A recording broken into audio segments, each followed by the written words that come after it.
Hello everyone. आज का हमारा टॉपिक है एडल्फर ईआरजी थ्योरी। एडल्फर थ्योरी जो मोटिवेशन की थ्योरी है वो क्लेटन एल्डरफर ने दी थी। एक रिक्वेस्ट है, ये थ्योरी समझने के पहले आप लोग जाकर मैस्लो की थ्योरी समझ लो। मैंने अपलोड कर दी है। वो थ्योरी समझ लोगे तो आपको ये थ्योरी इजीली समझ में आ जाएगी, क्योंकि ये उसी का एक्सटेंडेड पार्ट है। कुछ डिफरेंस और सिमिलरिटीज़ हैं वो मैं आपको उसमें बता दूंगा, बट मोस्टली पार्ट उसी में कवर्ड किया हुआ है इसका। तो जो एल्डल्फर की जो ईआरजी थ्योरी है, ठीक है, ईआरजी जो होता है वो स्टैंड करता है एग्जिस्टेंस, रिलेटेडनेस, ग्रोथ के लिए। ठीक है, तो मैस्लो की थ्योरी में क्या हो रहा था कि वो एक एक करके 5 लेवल की तरफ बढ़ रहा था। पहले physiological need, then safety need, then belongingness, then esteem, then self esteem या सेल्फ एक्चुअलाइजेशन नीड। इसमें क्या हो रहा है कि उसने उसको सम अप करके 3 चीज में लेके आया है। कैसे?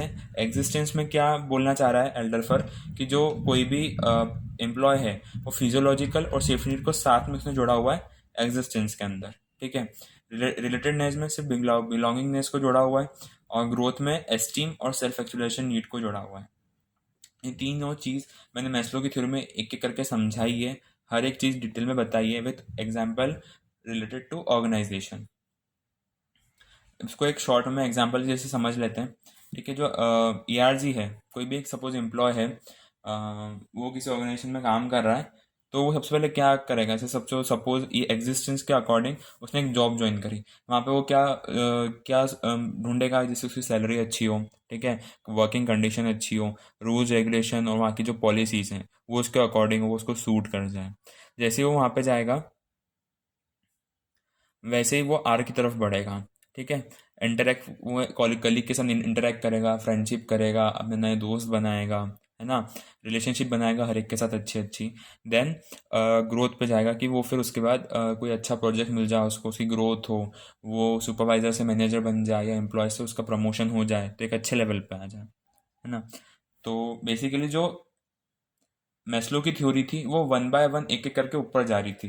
जबकि जो एल्डरफर की जो थ्योरी है, ईआरजी थ्योरी, ये क्या बोलते हैं कि person can be at multiple level. जरूरी नहीं है कि वो पहले ई पे जाए, फिर आर पे जाए, फिर जी पे जाए। ठीक है, वो can be at multiple level, मतलब वो एग्जिस्टेंस और रिलेटेडनेस साथ साथ साइमल्टेनियसली हो सकता है, इन दोनों लेवल पे साथ में हो सकता है। ठीक है, जो अब सिमिलरिटीज की बात कर लेते हैं। ठीक है, both follow the satisfaction progression process. ठीक है, एक एक करके जो सेटिस्फेक्शन आता है, किस किस चीज़ से कैसे कैसे सेटिस्फेक्शन मिलता है, वो दोनों में कॉमन था। और हम डिफरेंस की बात करें तो ईआरजी थ्योरी में क्या था? फ्रस्ट्रेशन और रिग्रेशन इंक्लूड है। मैस्लो की थ्योरी में कोई भी ऐसा नेगेटिव पॉइंट नहीं था, बट एल्डरफर ने एक नया पॉइंट दिया फ्रस्ट्रेशन और रिग्रेशन का। एग्जाम्पल, ठीक है, कोई भी एक पर्सन काम कर रहा है किसी कंपनी में, है ना, तो सबसे पहले तो जॉब ज्वाइन करी उसने। ठीक है, वो जॉब ज्वाइन करके उसको सब चीज़ सूट हो गई, उसने इंटरेक्ट करा कलीग से। ठीक है, तो उसकी ई और जो आर है यानी एग्जिस्टेंस और रिलेटेडनेस तो अच्छे से लेवल पे आ गया। ठीक है, बट अगर वो ग्रोथ की लेवल पे यानी जी लेवल जो है, ठीक है, ग्रोथ की लेवल पे अगर वो जो एक्सपेक्ट करके आया है, ठीक है, या ग्रोथ लेवल तक अगर वो नहीं पहुंच पा रहा है, उसके एक्सपेक्टेशन से काम नहीं कर पा रहा है, और करने के बाद भी अगर वो इस लेवल तक नहीं पहुंचा, कुछ को प्रोजेक्ट दिया उसके हाथ से निकल गया, या वो अच्छे से नहीं कर पाया और ग्रोथ नहीं हो पाई उसकी, ठीक है, तो वो क्या करता है? मतलब उस वो चीज़ फ्रस्ट्रेट क्रिएट करती है। ठीक है, that person become frustrated when they are not able to achieve growth. अगर ग्रोथ लेवल वो अचीव नहीं कर पाता है तो फ्रस्ट्रेशन क्रिएट होता है। इसके बाद क्या डिफरेंस था? ERG does not assume any rigidity related to level of need. ठीक है, जो ईआरजी थ्योरी है वो किसी भी चीज़ को लेके नहीं कि सबसे पहले वो एक चीज़ पूरी करेगा, फिर सेकंड पे जाएगा, फिर थर्ड पे जाएगा। ठीक है, person can be at multiple level. इसका मतलब क्या होता है? Person can be at multi level, यानी वो ई पे भी हो सकता है, पहले आर पे भी हो सकता है, जी पे भी हो सकता है। ऐसा नहीं है कि पहले ये फर्स्ट वाला जाएगा, फिर सेकंड स्टेप पे आएगा, फिर थर्ड स्टेप पे। सबसे पहले वो इस वाली स्टेज पे भी आ सकता है या इस वाली स्टेज पे भी आ सकता है। ठीक है, तो ऐसा कोई क्रोनोलॉजिकल ऑर्डर नहीं है उसका। They can be at multiple level. It is also necessary it is not necessary that a person must satisfy lower order to reach higher level.